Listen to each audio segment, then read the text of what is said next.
ఫిలిప్పు వస్తాడు, ప్రభువా నాకు ఒకసారి దేవుని చూపించవచ్చుగా, నాకు ఎప్పటి నుంచో ఒక ఆశగా ఉంది అంటాడు. చూడండి, యోహాను సువార్త 14వ అధ్యాయం కూడా చూద్దాం. యోహాను సువార్త 14వ అధ్యాయం.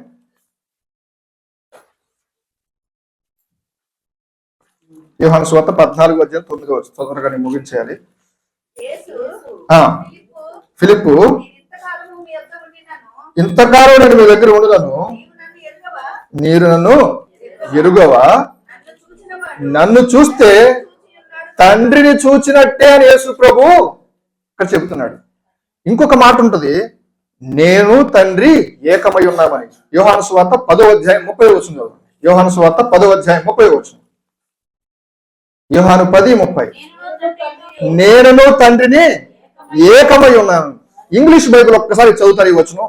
ఇంగ్లీష్ బైబిల్లో ఒక్కసారి ఉంటే ఒక్కసారి ఈ వచనం చదవండి, మీకు ఇంకా తెలుగు కంటే ఇంగ్లీష్ ఇంకా బాగుంటుంది ఈ మాట. యోహాను 10:30.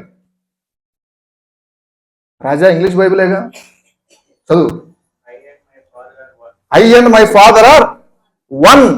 నేను దేవుడు ఒకటే. ఇక్కడ బైబిల్ ఏం చెప్తుంది? నేను తండ్రి ఏకమై, ఇది కూడా దేవుడు ఇద్దరు ఒకటే అని.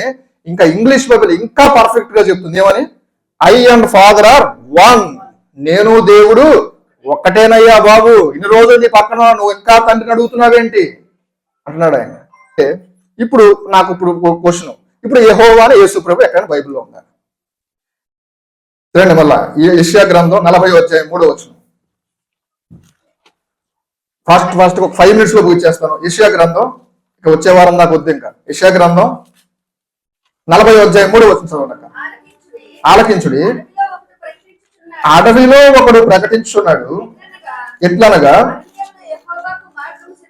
అరణ్యములో యెహోవాకు మార్గము సిద్ధపరచుడి.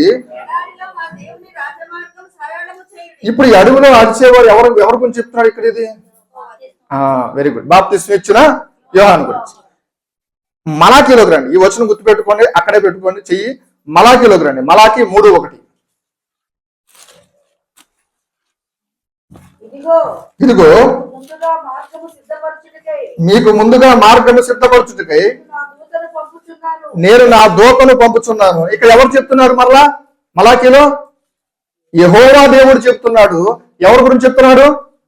బాప్తిస్మం ఇచ్చిన యోహాను గురించి చెప్తున్నాడు. ఫస్ట్ మన యెషయా గ్రంథంలో యెహోవా దేవుడు చెప్పినట్లుగా మనం చూసాం బాప్తిస్మం ఇచ్చే యోహాను గురించి. అలాగే మలాకీలో యెహోవా దేవుడు చెప్పినట్టు చూస్తాం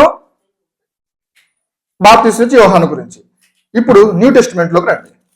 మత్తయి 3:3. మత్తయి 3:3. ప్రభువు మార్గమును సిద్ధపరచుడి, ఆయన త్రోవలను సరళము చేయుడని అరణ్యములో కేకలు వేయి ఒక శబ్దము అని ప్రవక్త యెషయా ద్వారా చెప్పబడిన మాట అతడు ఇతడే అని ఎవరి గురించి చెప్తాడు? యోహాను, బాప్తిస్మం యోహాను గురించి. బాప్తిస్మం ఇచ్చే యోహాను ఎవరి గురించి, ఎవరి మార్గాన్ని సిద్ధపరచడానికి వచ్చాడు ఇప్పుడు న్యూ టెస్టిమెంట్ లో? న్యూ టెస్టిమెంట్ దేవుడి పేరు చెప్పండి.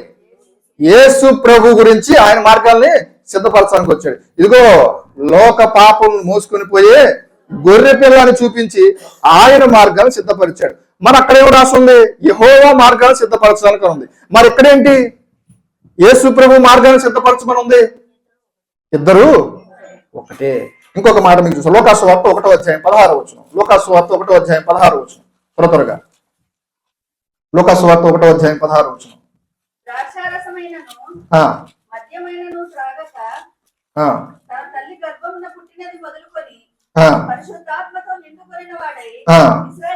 ఇజ్రాయేలీలో అనేకులైన ప్రభువైన వారి దేవుని వైపు త్రిప్పుతాడని బాప్తిస్మం యోహాను గురించి చెబుతూ ఇతను ఎందుకు పుట్టాడో తెలుసా? అందరినీ కూడా ప్రభువైన ఆయన దేవుని వైపు తిప్పడానికి, ఆయన మార్గాలను సరళం చేయడానికి. ఇప్పుడు అర్థమైందా? మరి అక్కడేమో యెహోవా మార్గాన్ని సిద్ధపరుస్తాను ఉంది, ఇక్కడేంటి మరలా యేసు ప్రభు మార్గాన్ని సిద్ధపరుస్తాను ఉంది. మీకు అర్థం కావాలంటే యెహోవా అనే యేసు ప్రభువా. ఇప్పుడు సమయం అయిపోద్ది అనుకుంటా, ఇంకా వచ్చే వారం అయితే కంప్లీట్ చేద్దాం. ఇంకొన్ని విషయాలు చర్చించుకున్నాం. ఇప్పటికి ఒక పాయింట్కి వచ్చాం, యెహోవా దేవుడే యేసు ప్రభు అని వచ్చిన కొన్ని వచనాలు చూసాం. ఇంకొన్ని వచనాలు మనం వచ్చే వారం చూద్దాం.